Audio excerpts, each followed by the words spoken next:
आइए और ध्यान से सुनिए एक चिड़िया भक्त की कहानी। एक चिड़िया जंगल में एक पेड़ पर रहती थी। जंगल बिल्कुल सूखा हुआ था, न घास, न पेड़, न फूल, न फल।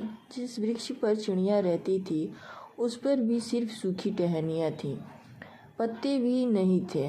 चिड़िया वहीं रहकर हर समय शंकर भगवान का जाप और गुणगान करती रहती थी।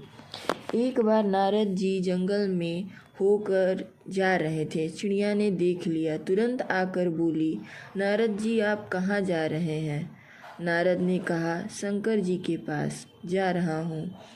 चिड़िया ने कहा, भगवान शंकर मेरा बड़ा ध्यान रखते हैं।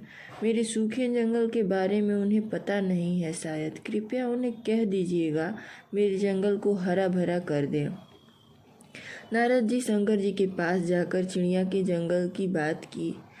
नारद की कई बार कहने पर शंकर जी ने कहा, मैं इसमें कुछ नहीं कर सकता हूँ नारद। चिड़िया के भाग्य में 7 जन्म ऐसे ही सूखे जंगल में रहना लिखा है। नारद कुछ नहीं बोले। कुछ समय बाद नारद जी फिर वहाँ से निकले तो देखा जंगल बिल्कुल बदला हुआ था। जंगल हरा भरा, हरी घास, फूल, फल से लदा था। चिड़िया का पेड़ फूलों और फलों से लदा था। चिड़िया भी प्रेम मग्न होकर पेड़ पर नाच रही थी।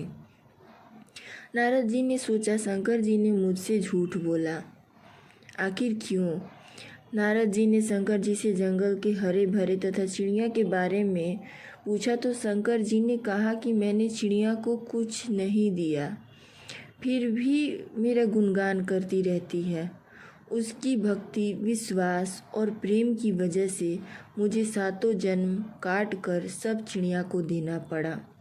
ऐसे हैं हमारे दयालु भोलेनाथ। इस कहानी से हमें यही शिक्षा मिलती है कि भक्ति में शक्ति होती है। अगर आप अपने आराध्य के प्रति समर्पित हैं तो आपका कोई काम नहीं रुक सकता है। यहाँ तक कि भाग्य में खराब लिखा है तो वह भी अच्छा हो जाए।